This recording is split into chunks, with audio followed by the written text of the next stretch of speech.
Alright guys, this is going to be a quick rundown on my tool roll as far as like what kind of tools I keep in mind. I've had a bunch of questions about that. So you can build you one of these cases. All it is just some chap leather, and then you can put as many as you want in here as far as spots for your tools. I like to make mine to where I have just the essentials in there, and then I can kind of fold it and then roll it up and take it with me. If I'm going to tool at home or if I'm going to go tool somewhere else, I can take that with me. But alright, so the biggest thing to remember in your tool roll is to be sure that you have your essentials. And basically with this set, I can tool anything that I pretty much want to tool. As far as my floral design goes and whatnot, I don't keep any kind of set stamps or basket stamps in there. On this end over here, I do keep just some of my border stamps, like my shell borders. I keep two sizes in there for any kind of border work I might want to do, and they're both Berry Kings. I've got a small crescent shell and then a larger one that matches it, so that they both match no matter which one I use.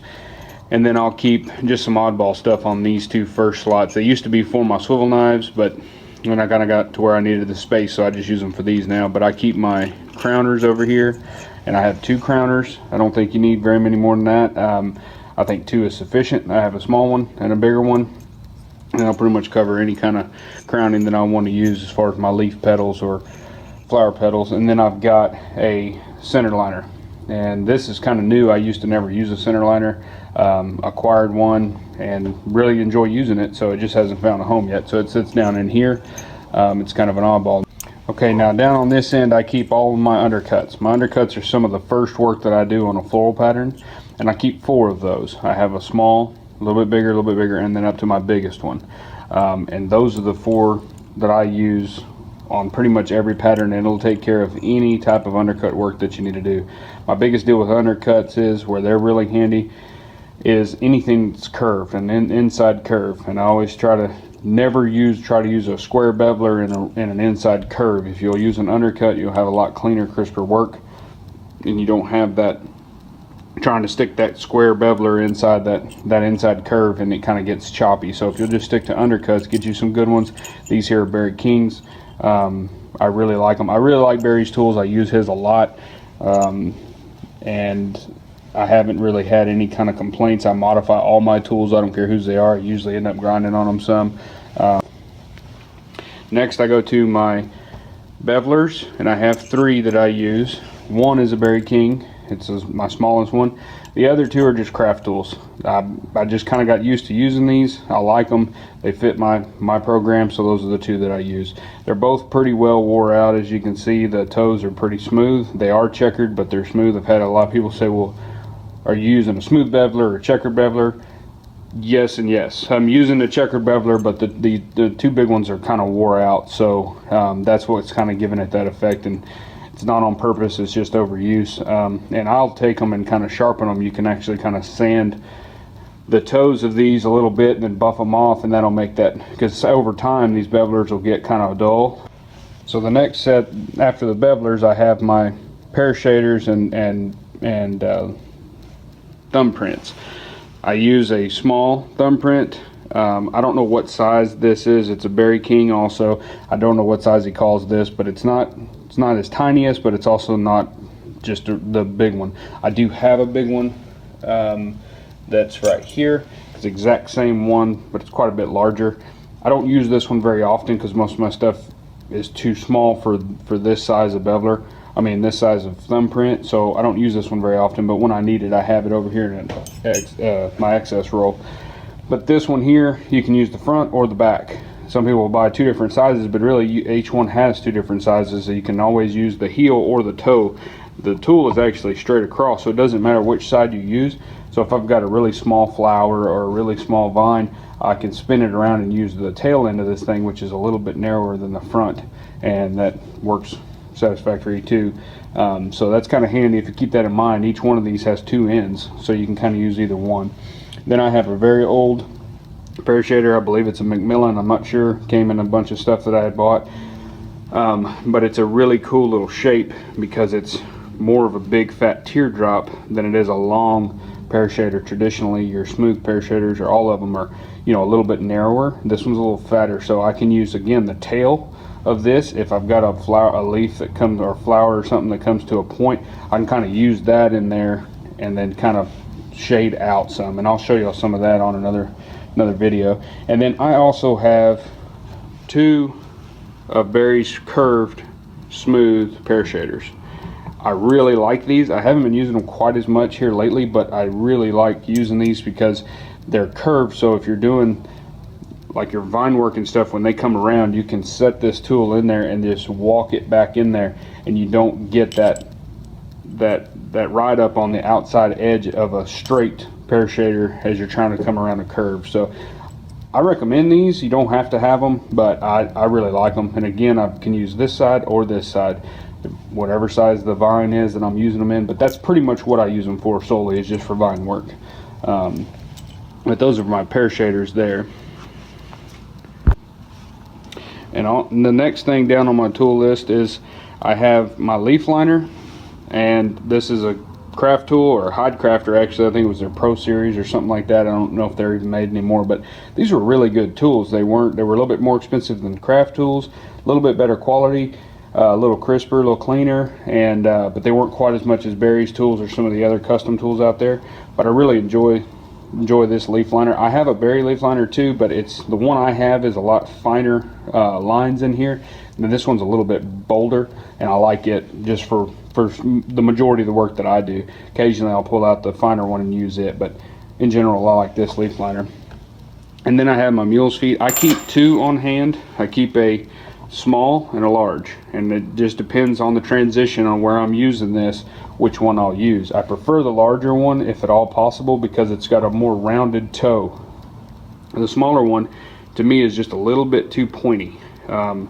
I'd prefer it not to be as pointy as this. I'd rather it look like this one, just smaller, but I don't know if that's a size issue or what it is on why it's like that, but I prefer the big one if at all possible. But I like to keep a couple of them, because sometimes you have that transition on a set of vines that coming around where you want to use a mule foot, and the smaller one fits better, so I'll use that. After the Mules Feet, I keep this is just a cheap craft tool, Sunburst. I don't think you have enough of these. These things are neat. There's a bunch of new ones that some guys are making that I want to get. As you can see, I use this one quite a bit, and it's fairly well bent, but that's craft tool, so it's kind of cheap, so that's why it's bending. I usually lean it back so that the toe doesn't go down into the or the heel doesn't go down into my work. I want just this side, and then I want it to fade out to nothing, so that's why it's bent that way. It'll ping off on me one of these days. I'll hit it and this thing will go flying across the shop, but till then we'll use it up. It was only $4. Then I have my bar grounders after that, and we're going to go into some bar grounders here. I do not suggest, if you're starting out, using the very, very small bar grounders. I suggest you stay away from those. These are 3001, 3007s, something like that. These are really small. I like them on really, really tight, dainty type work. On bigger stuff like my rope can lids, rope bag saddle, stuff like that, you'll just mush everything up. And so I really don't suggest these, especially for a beginner. The bar grounding is kind of difficult anyway. You'll get the hang of it. It's not that hard, but using the little ones will make your life worse than as you're trying to learn. So I suggest go ahead and step up, get you a bigger set of bar grounders, and these are the ones I use on 98% of what I do is done with these, and they are 45s. And the 45s I think are small enough to where they look good as far as a quality thing, but also big enough that you can run these even on thick leather, even on bigger patterns or smaller patterns. You can run them and run them clean because the holes are bigger. So I suggest start out with at least 45s. Don't go any smaller than that if you're just starting to mess around with bar grounders. If you prefer to stay away from bar grounders and just use matters, I'm all fine with that too. I used matters up until about 6-7 years ago, and so because I just could never get the bar grounders in my head figured out, and now I've got them, and they're not that hard, and I'll do a tutorial on bar grounding in the future. But Like I said, my main suggestion is stick with the 45s or bigger. Don't go down below that, because you'll just make it harder on yourself as far as trying to learn how to run the bar grinders. After my bar grinders, I just have an array of just some stuff that are just like one hit type tools.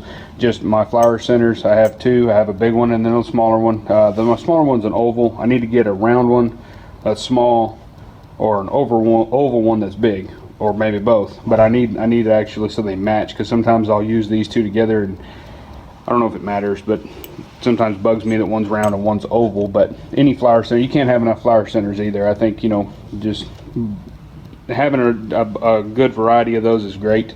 Sound like that one. That was just a little craft tool.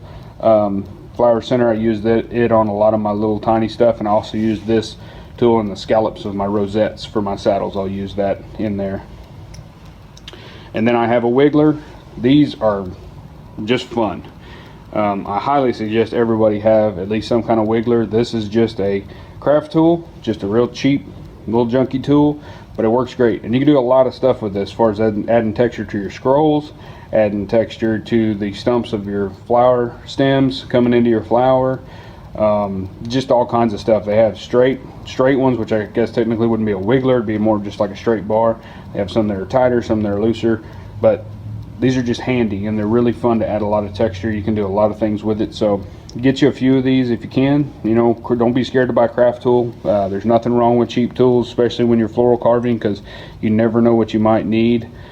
And then I just have a couple little cedars. One's just a smooth dot type cedar, and this one here's got some etching around the outside of it, but they're both just little craft tool cedars. Again, just handy if you're, depending on what you're doing, you might want to add a little dot here or there, a little seed here or there, just to kind of make the transition a little more noticeable, or add a little bit of texture, depth to your work. So keep a few of those on hand. But that's pretty much my entire roll there, as far as this is the set that I use for everything that I do. This roll, every project that I worked on, these are the tools. I can tool pretty much anything that I want with just this roll. I don't have to have really any extra tools per se.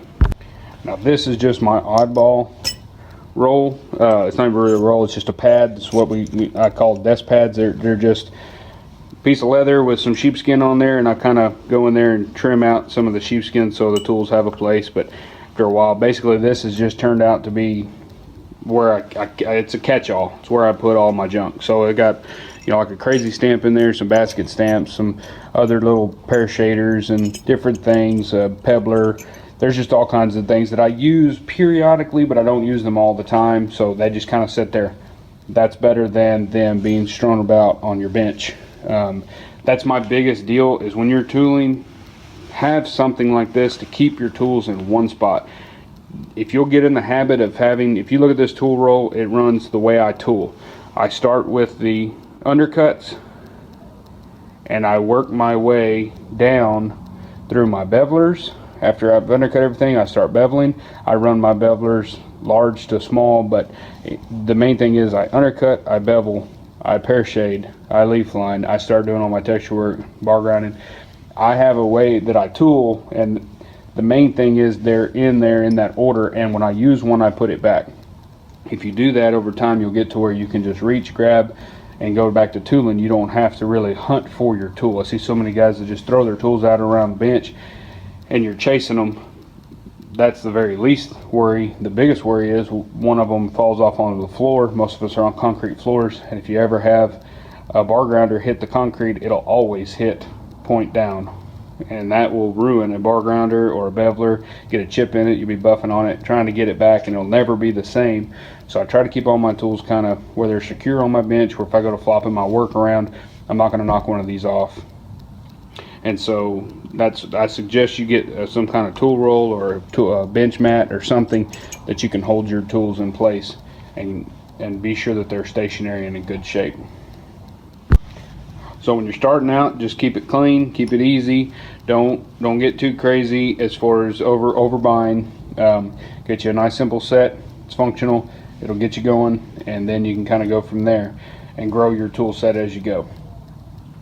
If you have any questions or anything, please feel free to email me or visit our website, dgsaddlery.com. We've got a lot of tutorials on there. I'll try to do some more on breaking all these down as far as how I use my bar grinders, how I use the undercuts, where I use them, stuff like that. But for now, this will kind of give you an idea of what I'm working with every day and a little close-up view of some of the tools that I'm using on all of the patterns that I use.